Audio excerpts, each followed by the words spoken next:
traders, and welcome back to Trading Fractals. My name is Kurt. We are going to go through a very simple EMA cross strategy. If you're tired of losing, if you're tired of stressing out about every little trade, if you're tired of system hopping, check this strategy out. This could be life-changing for you. It's very simple. It's mechanical. You don't have to worry about it. You just find the setup and execute your trade and you're good to go. So what we're looking for here is we're looking for, like any other EMA cross, we're looking for the cross. So right here we have the 33 crossing the 70, and then we're looking to buy the first retrace back to the 33 EMA with the one stipulation that we want to see an upward slope of our EMA. So in this case, we get the cross. This is Bitcoin 1 hour chart. Price comes back down right to the EMA, buy, up it goes, boom, there you go.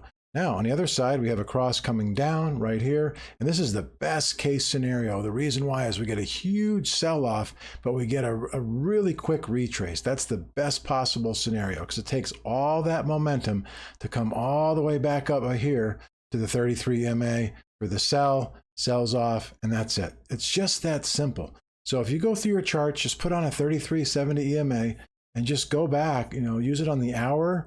The hourly is the kind of the sweet spot. You can do the 30-minute, but just make sure you're looking that there's still an upslope to the EMA, because what happens is if price, let's say price came all the way down here and it just kind of meandered.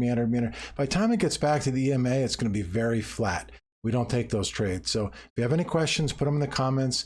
If this content has any value to you, please hit the like button, subscribe. I'm going to have lots of short videos on this, setups, daily watch lists, so on and so forth. So thanks for tuning in, and trade safe. And in the meantime, may the pips be with you.